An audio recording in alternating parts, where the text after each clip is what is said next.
நடக்கக்கூடிய நாடகத்துடைய விளக்கம். ஆமா, அப்படி என்றால் தாடகி சம்பாரம் இந்த மாதிரி பெரிய கோலாபுரி கிராமத்தில் தாடகி சம்பாரம் என்னும் சீதா திருமணம் விடிந்தால் சீதாவுக்கு கல்யாணம். யாருக்கு? ராமபிரானுக்கு. ஆமா. பொண்ணு யார் தெரியுமா? பொண்ணு யார்? தனிபுகை முதலியாவது வேந்தன் ஜனகராஜனுடைய பொண்ணு. அந்த ராமபிரானுக்கு வில்ல வளைத்து வளையாது வில்ல வளைத்து, ஆனா அங்னி 56 தேச ராஜாக்களும் வளைக்க முடியாது. அவமானப்பட்டு அத்தனை பேரின் சிரசாவில் அடித்து வைத்து விட்டேன். ஆமா. என்ன ஏன் சொல்லுவாத இருந்தாலும் திரும்ப அடித்து வைத்து விட்டேன். அப்படி இருக்க ராமருக்கு வில்ல வளைத்தார். ஆமா. அன்னவருக்கு திருமணம் செய்து கொடுத்தேன். அதனால் இன்று இரவு நடக்கக்கூடிய நாடகம் விளக்கமா சொல்வாதே தாடகி சம்பாரம் என்றும் சீதா கல்யாணம். ஒரு விளக்கம் சொல்லுங்க. என்னவென்றால் இந்த நாடகம் இந்த பெரிய கோலப்பாடியில, அதாவது தில்லியிலே நடத்தக்கூடிய சபை பார்லிமெண்ட் சபை, சென்னையிலே நடத்தக்கூடிய சபை சட்டசபை, தில்லையிலே நடனமாடிய சபை தில்லை சபை. இந்த பெரிய கோலப்பாடியிலே தெருவிலே கூடியிருக்கிற சபை திருச்சபை. இந்த சிறுத்தவைக்கு முன்னதாக இந்த நாடகம் எதற்கு என்றால் இந்த உலகத்தையே காத்து ரட்சிக்கக்கூடிய எம்பெருமான் காத்தல், அழித்தல், படைத்தல், வளர்த்தல் இந்த 4க்கும் 3 கடவுள் இருக்கின்றார்கள். அந்த 3 கடவுளிலே படைக்கக்கூடிய கர்த்தனோ சிவபெருமான், சிஷ்டிப்பு செய்யக்கூடிய பெரும்பாலும். அப்படி இருந்தாலும் வளர்த்தல், அழித்தல் 2 பதவிகளை வகுத்து வரக்கூடிய, அதாவது குலந்தரும் செல்வமும் தந்திடும் அடியார்கள் ஆயினும் நிலந்தரும் செய்யும் நீள்விசும் அருளும் அருளோடு பெருவினர் வலிக்கும் பெற்ற தாயின் ஆயினும் செய்யும் நலந்தரும் சொல்லி நான் கண்டுகொண்டேன் நாராயணா. ஆமா, அதனால அந்த நாராயணனுடைய நாமத்தை நாம் எல்லாம் கொண்டாட வேண்டும்.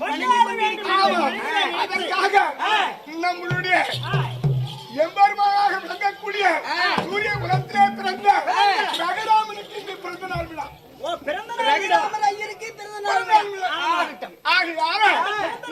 திருவிழா நடத்த வேண்டும் என்று ஒரு ஆசை ஏற்பட்டு தினத்தில், அதாவது யாமர் இந்த புலவரிலே கம்பரை போல் வள்ளுவரை போல் யானும் கண்டதில்லை என்று பாரதியார் பாடியிருக்கிறார். அப்படி இருந்த போதிலும் நாடக சபையில சில நடிகர்கள் ஒன்று சேர்ந்து எங்களுக்கு தெரிந்தவாறு இந்த நாடகத்தை நடத்த வந்திருக்கிறோம். எங்கள் சிந்தைக்கு எட்டிவாறு நடத்த வந்திருக்கின்றோம். அது சொல்குற்றம், ஆளக்குற்றம்,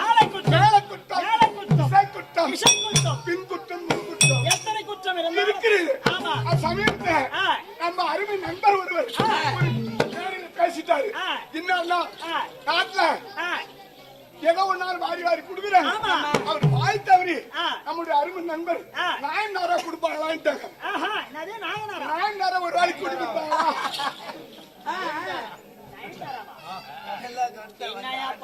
தம்பி 4000 கொடுத்தாங்க, 3000 கொடுத்தாங்க, அண்டா கொடுத்தாங்க, குண்டா கொடுத்தாங்க, அந்த மாதிரி கொடுத்தாங்க. சொல்லி இந்த ஆட்டுக்காட்டுல யாரோ ஒரு ஆளு ஆமா இதெல்லாம் கொடுத்தாங்களே தலைவருக்கு ஒரு பொன்னாடி கொடுப்பாங்களா அந்த மாதிரி அந்த ஆள் சொல்லிட்டாங்க.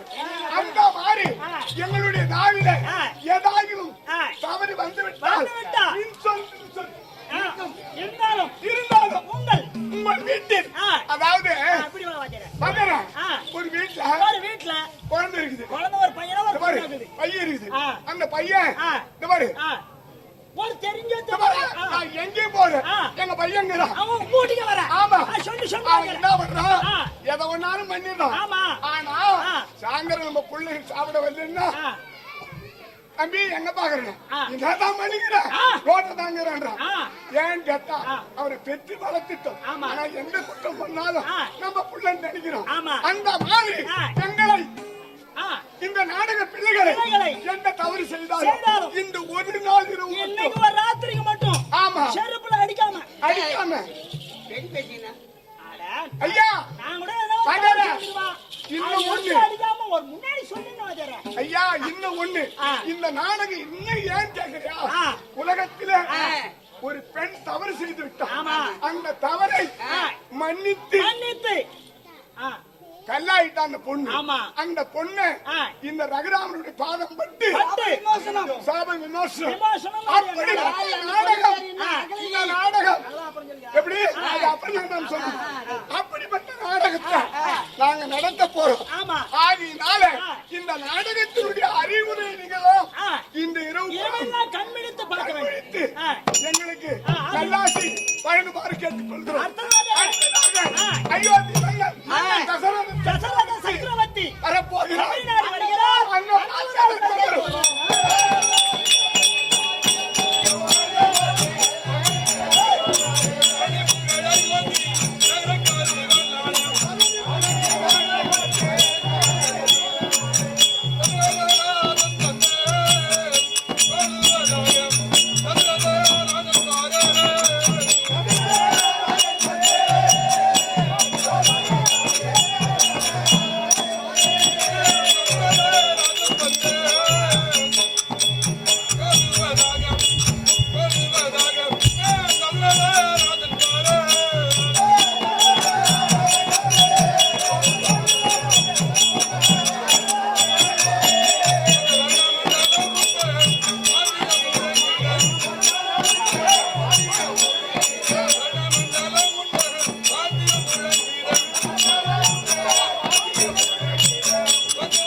நெஞ்ச மட்டும் நினைச்சுக்கோ.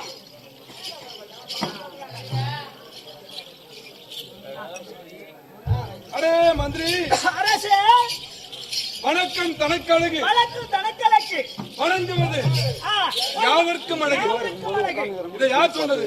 யார் சொன்னாங்களோ சொன்னவங்கதான் எனக்கு தெரியும். இவ்வளவு பெரிய நாடகங்கள் ஆடுறது இப்போதைக்கு நீ சொல்ற, அதுக்கு முன்னாடி யார் சொன்னாங்களோ எனக்கு என்ன தெரியாயா? இதை யார் சொன்னது என்றால் நம்முடைய தமிழ் பாட்டியாகிய அவை பிள்ளாட்டி சொன்னது. அப்படி இருந்தாலும் ஒழுக்கம் விழுப்பம் தரலாம், ஒழுக்கம் உயிரினம் ஓம்பப்படும். என்ன பேசுறாரு?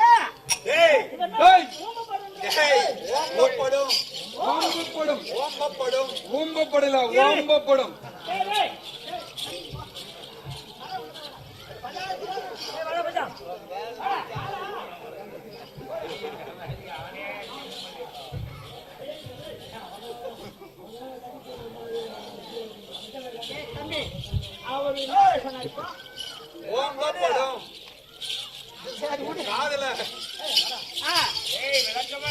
இதை சொன்னது அதாவது நம்முடைய தமிழ் பாட்டனாகிய திருவள்ளுவர் சொன்னார். அது ஏன் சொன்னா, ஒரு மனிதனாகப்பட்டவன் உயர்ந்த நிலையை அடைய வேண்டும் என்றால் ஒழுக்கம் அவனுக்கு முதன்மையாக வேண்டும்.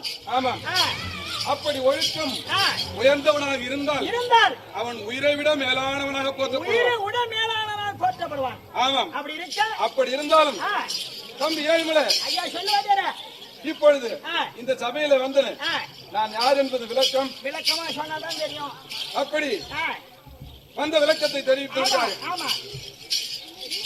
இந்த சபையை பார்த்தால் எப்பேற்பட்ட சபையாக தெரிகின்றது. அப்படி மகாலட்சுமி பொருந்திய சபையாக இருந்தாலும் இந்த சபையில இருக்கக்கூடியவர்கள் உயர்ந்தவர்களாகவும் போற்றப்படுபவர்களாகவும் இருப்பதனாலே அன்னவர்களுக்கு ஒரு வணக்கம். அது மட்டுமன்றி என்னை பெற்றெடுத்த தாய் தந்தையருக்கு ஒரு வணக்கம். அது மட்டும் கிடையாது, என்னை வளர்த்து ஆளாக்கிய ஆசானுக்கு ஒரு வணக்கம். அப்படி இருந்தாலும் தம்பி, நாமும் இந்த சபையில் வந்ததில் இத்தனை வணக்கங்களை சொல்லி சபையிலே வருகின்றன நான் யார் என்பதன் விளக்கம் அப்படியே தெரிவிக்கிறேன்.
அப்படி இந்த சபையிலே வந்தனே நான் யார் என்ற விளக்கத்தை சொல்லுங்க.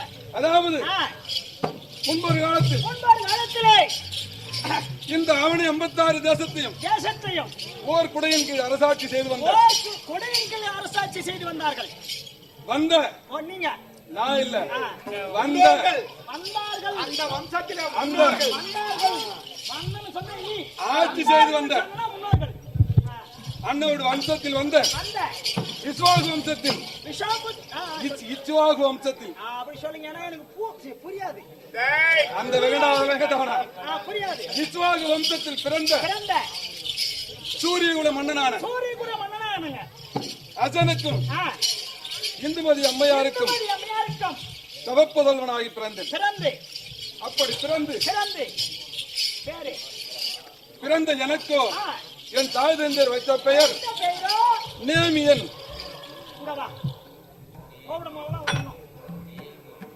காலத்துல ஒரு பையனுக்கு இந்த பேரு வச்சா செருப்பு எடுத்து அப்பன் அடிப்பான்.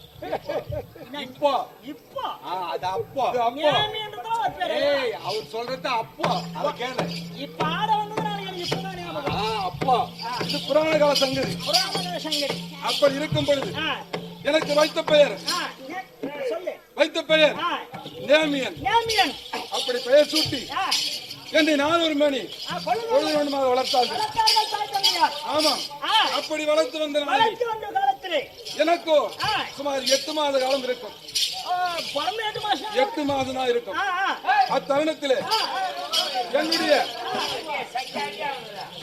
தாயாகப்பட்டவள் மேலுலகம் செல்ல, மேலுலகம் என்றால் எங்க தேவலோகம் சென்று விட்டார். அது ஏன்றது அப்புறம் அதுக்கு பிறகு என் தந்தையாகிய அஜனும் தன் மனைவியின் பிரிந்த துயரத்தால் தன்னை மாய்த்துக் கொண்டார். அப்படி மாய்த்துக் கொண்டு மேலுலகம் சென்று சென்று விட்டார். அப்படி சிவலோக பதவி அடைந்து எனக்கு 8 மாதமாக இருந்ததுனாலே என்னுடைய மூதாதையின் துணையோடு என்னை என்னுடைய குலகுருவாகிய வசிஷ்ட மாமுனிவர் எடுத்து வளர்த்து ஆளாக்கினார். அப்படி எடுத்து வளர்த்து ஆளாக்கி 18 வயது முடிந்த பொழுது எனக்கு எப்படிப்பட்ட முடிகளை தெரிவித்தார். வைரம், வைடூரியம், நீலம் என்று சொல்லக்கூடிய மணிகளால் மணிமுகத்தை தரித்து பட்டத்துக்குரியவனாக நானும் இந்த கோசலை என்னும் நாட்டை ஆண்டு வரும்படியாக எனக்கு பட்டாபிஷேகம் செய்து விட்டார்கள். ஆமா. அப்படி பட்டாபிஷேகம் முடித்து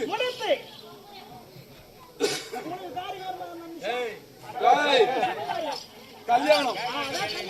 அப்படி என் குலகுருவாகிய வசிஷ்டரின் அறிவுறுத்தலின் பேரில் எனக்கு முதலாக கௌசலை கோசலை என்பார். கௌசலை என்று சொல்வார்.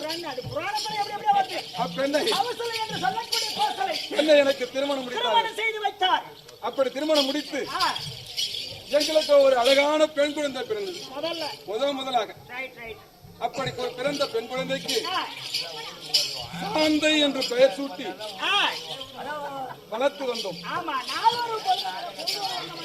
வளர்த்து வந்து அதுல ஒரு குறைபாடு, அந்த குழந்தையானது ஊனமுற்றவளாக பிறந்தார். நானோ என்னுடைய குலகுருவிடத்தில் ஓடி சுவாமி, எனக்கு பிறந்த குழந்தையானது ஊனத்தோடு பிறந்து விட்டது. செய்தேனோ இந்த அரசை ஆள்வதற்கான குழந்தை இல்லையே என்பதால் அப்படி சொல்லும் பொழுது அவரோ என்ன செய்தார்? தசரதன் நேமியன், அப்படி நேமியா இக்குழந்தையை நீ யாருக்கேனும் தத்து கொடுத்தால், ஆமாம் தத்து கொடுத்தால் அண்ணவளுக்கு அந்த ஊனம் மறையும் என்று கூறினார். ஆமாம். அப்படி சொன்ன உடனே நானும் என்ன செய்தேன்?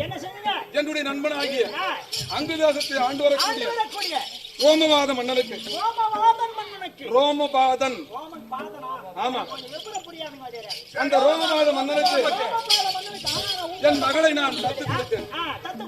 ஆமா, தத்து கொடுத்த உடனே அவனோ சீரும் சிறப்புமாக வளர்த்து வந்து அவளும் ஊனம் நீங்கி ஆமா பெண் வளர்ந்து வந்தாள். அவளோ திருமணம் வயது அடைந்த உடனே எனது நண்பனாகிய ரோமபாதன் என்னுடன் ஆலோசித்து அவளுக்கு திருமணத்தை செய்ய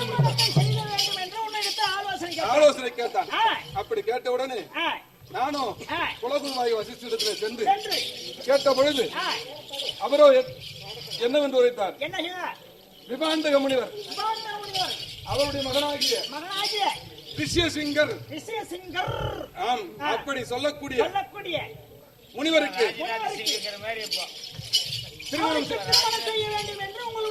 திருமணத்தை செய்து முடித்தார்கள். அப்படி இருந்த அடுத்ததாக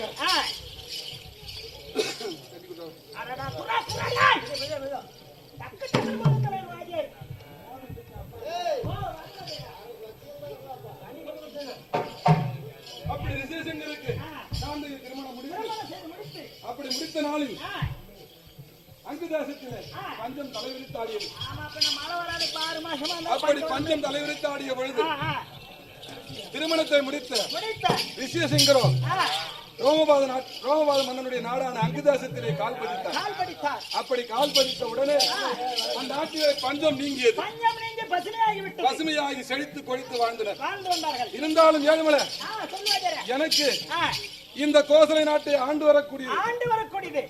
அப்படி ஆள்வதற்கென்று வாரிசு இல்லையே என்ற யாக்கம் என் மனதில். ஆமாம், அப்படி இருந்த பொழுது நான் என்ன செய்தேன்? இரண்டாவதாக ஒரு திருமணத்தை முடித்தேன். ஏன்னு கேட்டா, இந்த நாட்டை ஆள்வதற்கு ஒரு வாரிசு வேண்டும். அந்த வாரிசை பெற்றெடுப்பதற்காக இரண்டாவது திருமணத்தை முடித்து யாரை முடித்தேன்? வடகோசலை நாட்டை ஆண்டு வரக்கூடிய அந்த மன்னனுடைய மகளாகிய கைகேயியை திருமணம் முடித்தேன். அப்படி முடித்து அந்த திருமணம் முடித்த நாளில் இந்திரலோகத்தை ஆண்டு வரக்கூடிய இந்திரன், அந்த இந்திரனை சம்பாசூரன் என்ற ஒரு அசுரன் இந்திரலோகத்தை அடித்து துவம்சம் பண்ணுகிறார். அப்படி செய்த உடனே அவர்களை ஓடி சென்று பிரம்மனிடத்தில் முறையிட்டார்கள். சுவாமி, சம்பராசூரனாகப்பட்டவன் இந்த இந்திரலோகத்தை அடித்து அடியோ அடி என்று அடியோ தண்டமாக அடித்து எங்களை எல்லாம் உபத்திரவாதம் செய்கிறான் என்று சொல்ல, அப்படி சொன்ன பொழுது பிரம்மனோ என்ன சொன்னார்? இந்திரா, இந்த இந்திரலோகத்தை நீ எப்படி ஆள்கின்றாயோ இதற்கு இணையாக பூலோகத்திலே நேமியன் என்ற ஒரு அரசன் கோசலை நாட்டை ஆண்டு வருகிறான். அயோத்தியை தலைநகராக கொண்டு கோசலையை ஆண்டு வருகின்றான். அன்னவிடத்திலே முறையிட்டால் அவன் பார்த்துக் கொள்வான். அவனால் இந்த நாட்டிற்கான உங்களுக்கான நன்மை நடக்கும் என்று சொல்ல அவனமாக ஓடி வந்து அவர்கள் நினைத்து முறையிட்டார்கள். அப்படி முறையிட்ட உடனே நானும் என்ன செய்தேன்? அந்த சம்பராசுரனை எப்படிங்க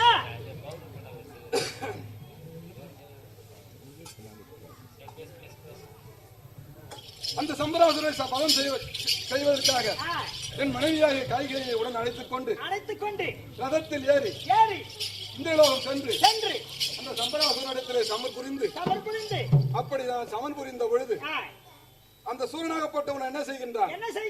10 உருக்களை கொண்டு சமர் புரிகின்றான். ஒரே மனிதன் 10 உருவமாக நின்று சமர் புரிகின்றான். நான் ஒரே ஆள். அப்படி இருந்த பொழுதும் நானும் என்ன செய்தேன்? என்னுடைய வல்லமையினாலே நானும் 10 உருக்கொண்டு 10 ரதங்களை கொண்டு அண்ணவனை எழுத்து போரிட்டு அப்போரிலே நான் வெற்றி பெற்றேன். அப்படி வெற்றி பெற்ற தருணத்திலே பிரம்மனாகப்பட்ட ஒரு மெச்சி என்னை என்னவென்று அழைத்தார். அன்று முதல் இன்று வரை 10 ரதங்களை கொண்டு நீ சம்பராசுரனை வென்றதுனாலே 10 என்றால் தசம் என்று தசம் 10 ரதம் என்பதால் தசரதன். அன்று முதல் கொண்டு எனக்கு பெயர் இன்று வரை தசரதன். அப்படி இருந்தாலும்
அப்படியே நிறுத்து. இருட்டுல போனா மூச்சு வாங்கதான் என்ன பண்றது? ஆண்டவன் இப்படி படிச்சு விட்டுட்டான்.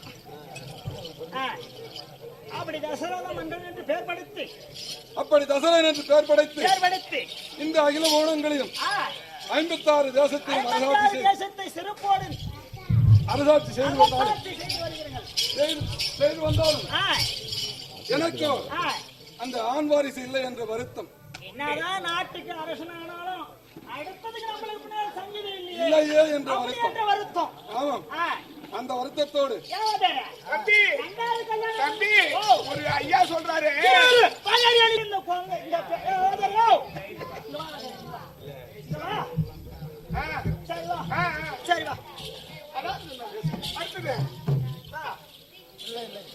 அப்படி இருந்தாலும் எனக்கோ 12 ஆண்டு காலம் பிள்ளை என்பதே இல்லை. 12 ஆண்டு காலம் இந்த நாட்டை ஆள்வதற்கென்று ஒரு வாரிசு இல்லையே என்று என் மனதை உலுக்கியது.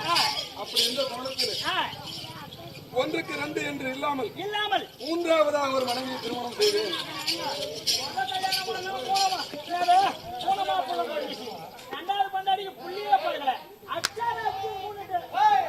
அப்படி இருந்தாலும் 3ஆவதாக காசி நாட்டின் இளவரசியான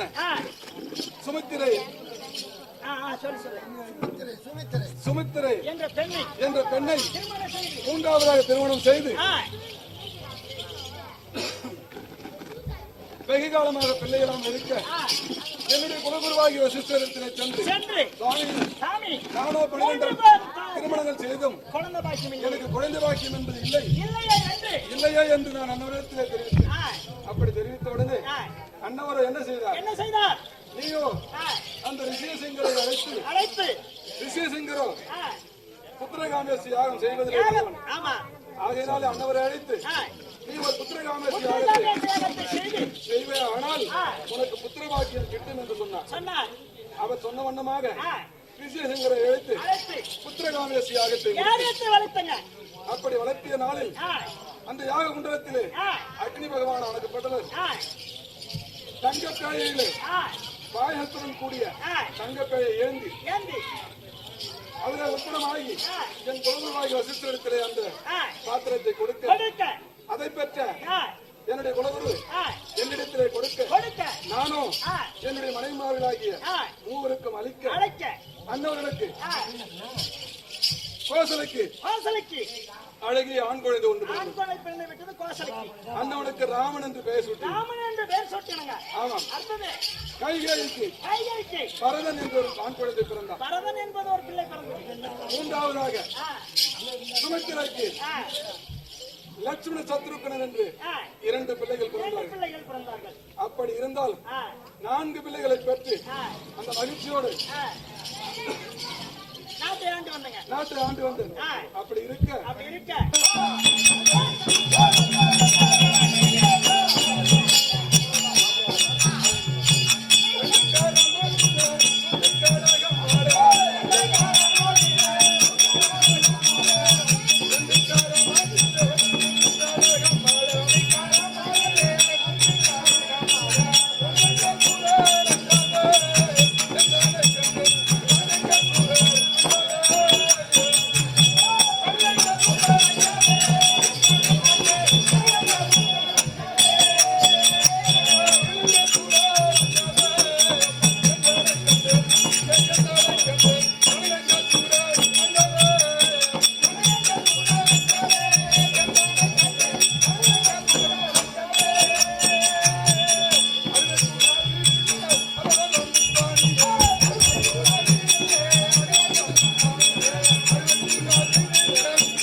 அப்படியாக எனது இந்த நாட்டை ஆள்வதற்கென்று 4 வாரிசுகளை பெற்றெடுத்தோம். அப்படி பெற்றெடுத்தாலும் இந்த தினத்திலே அந்த பிள்ளைகளை எவ்வளவுமாக என் மனைவிமார்கள் வளர்க்கிறார் என்பதற்காக என்னுடைய மனைவியாகிய நம்ம பொண்டாட்டி கூப்பிட்டா அம்மா பொண்டாட்டியா? உனக்கு எனக்கு சேர்த்து பொண்டாட்டியா? கூப்பிட்டு நல்லது கேட்டது கேட்கணும். உனக்கு எனக்கு சேர்ந்து பொண்டாட்டியான்னு? இல்லைங்க பேச்சுக்கு தொகுதி உடன்பாடு மாதிரி. முதலமைச்சர் இருக்கிறாரு. ஆமா ஆமா அமைச்சர் இல்லாத முதலமைச்சர், ஆமா. எம்எல்ஏ இல்லாத முதலமைச்சர், ஒரு மந்திரி இல்லாத மகாராஜா.